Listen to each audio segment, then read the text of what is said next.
Middle-aged Bill Thompson hangs Christmas bells on the inside of his front door. A wreath with snowmen decorates the wall. He puts on a warm vest and cap and heads outside. It is late fall. Title, From a Light Within. Bill climbs a ladder by the house to decorate a bush with lights. I've always loved Christmas, partly because of what I remember from Christmas as a kid, but also because of my own kids. I wanted to do a lot inside and outside the house. What I would do during the winter, after I moved into this place, I would invite my mom and dad and brother over, and my dad and brother, they were the ones who would put up the lights. So I wouldn't really do anything outside. I would just kind of supervise. They did the initial lights, across the top of the house. And I'm not even sure if I can get up there this year to put them up there, but they put up a lot of the high stuff. And they would come back every year and, and work on them with me. He works about the yard. After my dad died, it was just my brother who would come over. And then we were doing it together at that point. And then they moved out to Sydney 3 years ago. And I think after he left was when, I thought I obviously need to take a greater hand in my own lights, otherwise nothing's gonna happen. He sets up an arch with lights. We had a warm spell just before Christmas, and I was marking end-of-term essays, and I think I might have been even into marking exams, and that's all I was doing was marking, and I needed some way to get rid of all the pent-up restless energy from the term. And so I started putting up Christmas lights outside, and I started looking around and seeing what I could gather from the house and the garage just to do different things outside.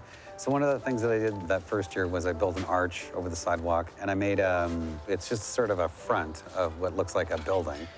He nestles a wooden frame into a cedar. It doesn't necessarily have to be anything in particular, so it's a bit generic.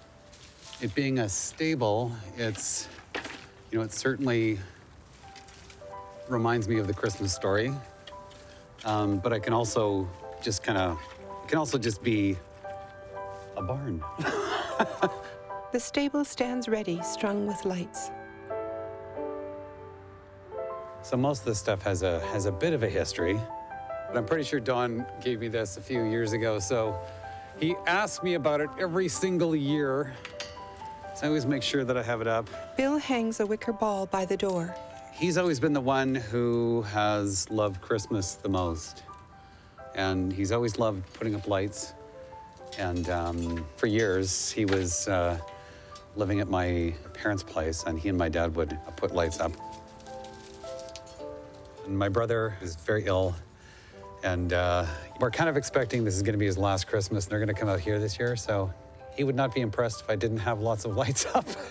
He plugs in the lights. I want to make it as special as I can for him, for sure. The wicker ball glows.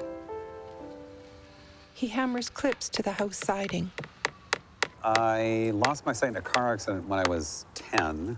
I was down in southern Alberta. I was staying at my cousin's farm, and we were going swimming in the afternoon. We took the truck to go down to the Old Man River, and we turned off the highway onto a sort of a secondary highway, and we hit another car at the top of a hill. My cousin was killed in that accident, and I was in the hospital for 4 months, mostly because of a broken leg, and I have prosthetics in both eyes. Bill's prosthetic eyes become apparent. I think I got out of the hospital right around this time of year, either the very end of November or the beginning of December. All right.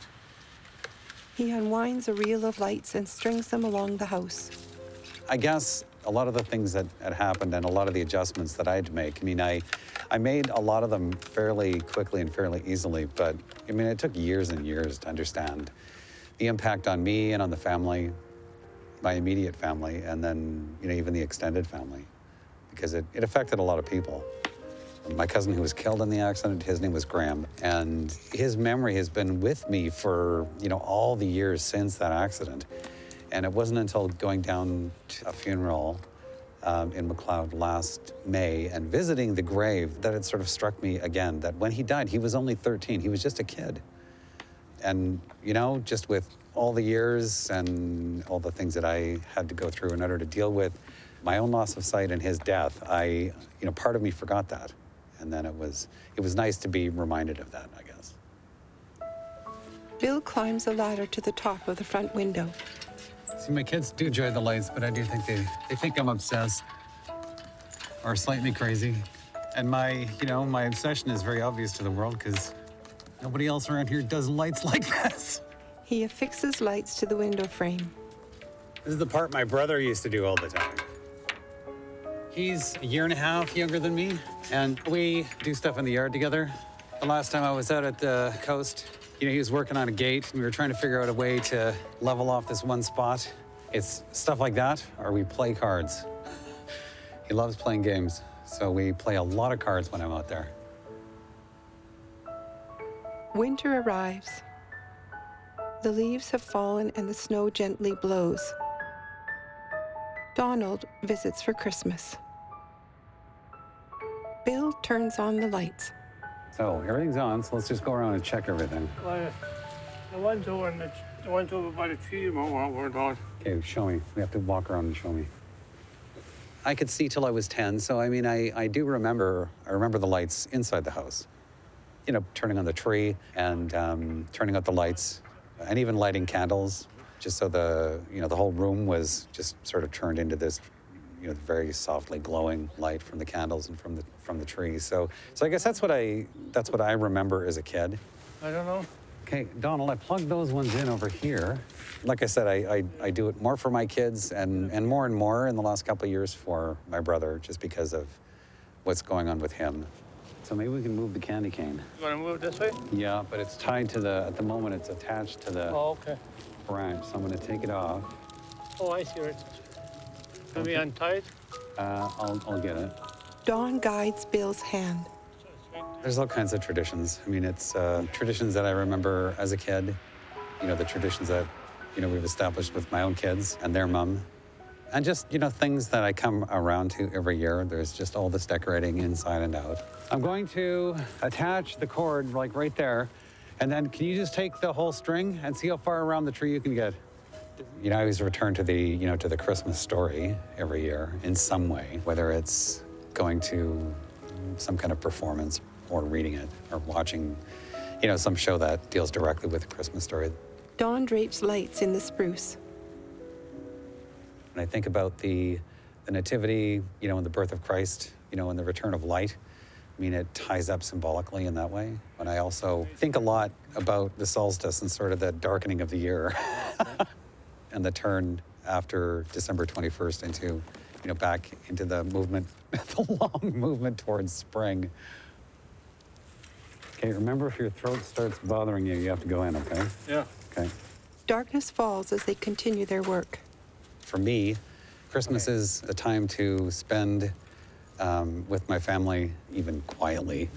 And I suppose this year is really going to, underscore this for me. It's a time to, repair anything that needs repairing or heal anything that needs healing. And appreciate, spending time together.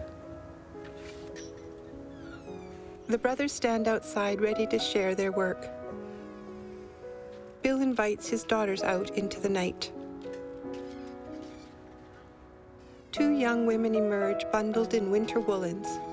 Donald's wicker ball glows as a beacon.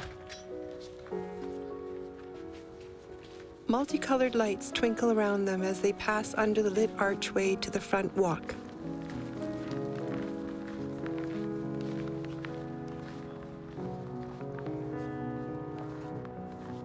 Silhouetted in the dark, they take in the beauty Bill and Donald have created.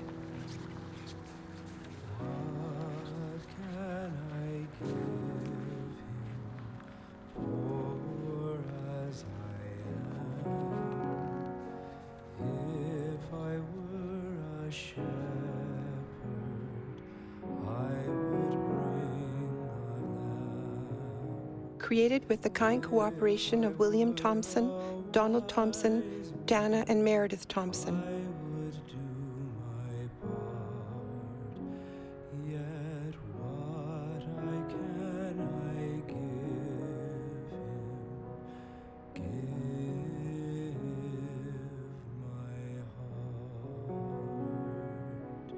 Dedicated to the memory of Donald Thompson and Bruce and Nikki Mackenzie.